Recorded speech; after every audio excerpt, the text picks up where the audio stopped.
Hello everyone, welcome back to my YouTube channel. कैसे हैं आप सब? आई होप आप सब बहुत अच्छे होंगे। और आज एक मैं फिर से बहुत ही इंपॉर्टेंट टॉपिक पे वीडियो बना रही हूँ।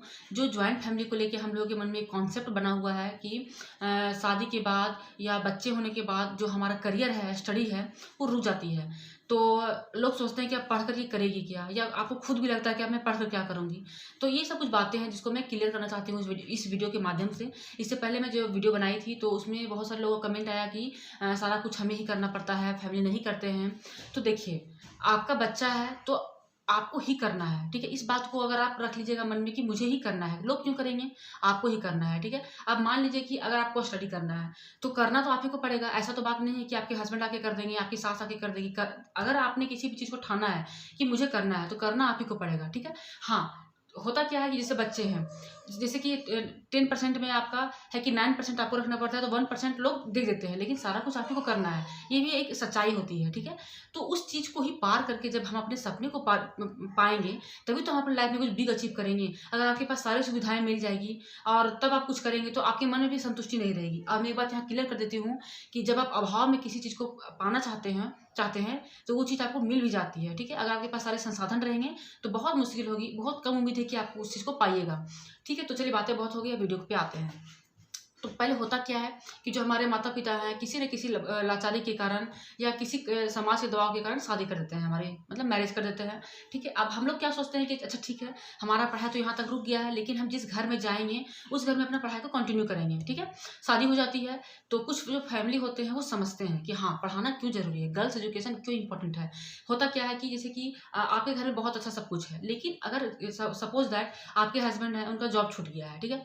तो अगर आप पढ़ी-लिखी हैं, जॉब करने के सक्षम हैं, तभी तो आप अपने फैमिली को फटाक से आप उसको उनको स्ट्रॉन्ग खड़े कीजिएगा। अदरवाइज़ लाइफ़ क्या होगा वो आप भी इमेजिन कर सकते हैं, ठीक है? क्योंकि जो आज का टाइम में बहुत ज़्यादा महँगाई बढ़ चुकी है, हर चीज़ का महँगाई बढ़ चुका है। तो आज के टाइम में दोनों को जॉब करना बहुत इम्पोर्टेंट है, ठीक है? या आप वर्क टू होम कर सकते हैं या बाहर जाके कर सकते हैं। तो हम लोग ये सोचते हैं कि अब पढ़ाई नहीं हो सकता है, लेकिन कुछ जो परिवार होते हैं, वो आपके सपने को समझते हैं, ख़ासकर आपके हस्बैंड समझते हैं कि हाँ, आपको क्यों पढ़ना ज़रूरी है।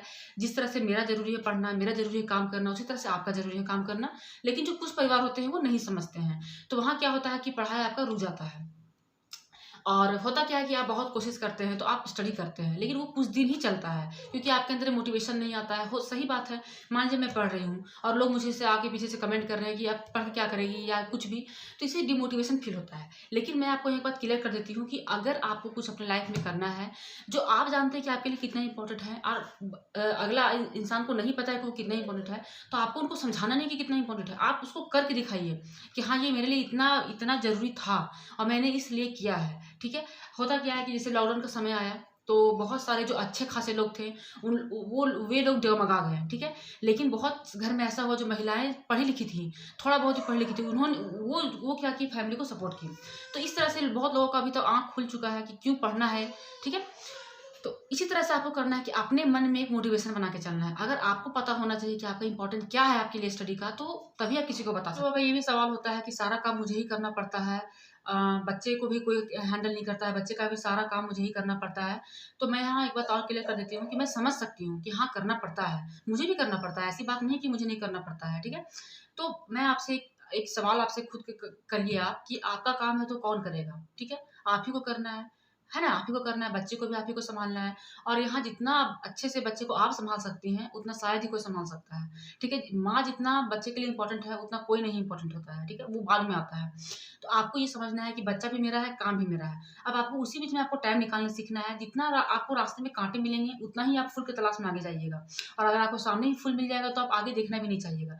मतलब ये कि अगर आप किसी काम को कर रहे हैं और बीच में रुकावट नहीं आएगा, तो समझिए कि वो काम आप सफल नहीं होने जा रहे हैं उस काम में। रुकावट आएगा तो समझ जाइए कि आपका सफलता लिखा हुआ है, ठीक है? और रुकावट सभी के लाइफ में आते हैं, ऐसी बात नहीं है कि मेरे लाइफ में नहीं आता है, बहुत आते हैं, ठीक है? और ऐसा बात नहीं है कि मुझे सब कुछ बना-बनाया या सब लोग सपोर्ट कर देते हैं कि हाँ, करो। नहीं, मैं भी एक मैं भी एक बहू हूँ, मैं भी एक पत्नी हूँ, मैं भी एक माँ हूँ, मुझे भी सब कुछ हैंडल करना पड़ता है।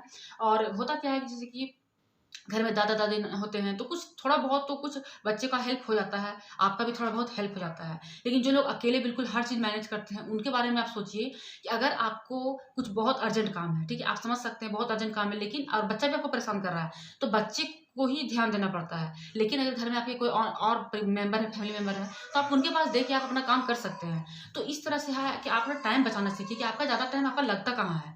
कि जैसे कि मान लीजिए कि आपको मैंने और भी वीडियो में बताया है कि जैसे घर का काम है, तो आप उससे टाइम बचाना सीखिए। सबसे पहले कि बच्चे के उठने के पहले आपको पढ़ना है, फिर सोने के बाद थोड़ा बहुत पढ़ना है, और नहीं पढ़िएगा तो सोने सोने समय पढ़ना है आपको, ठीक है? आपको एक टाइम बनाना है कि आपका फैमिली का क्या रिक्वायरमेंट है, कितने बजे वो लोग सोते हैं, कितने बजे वो लोग खाते हैं।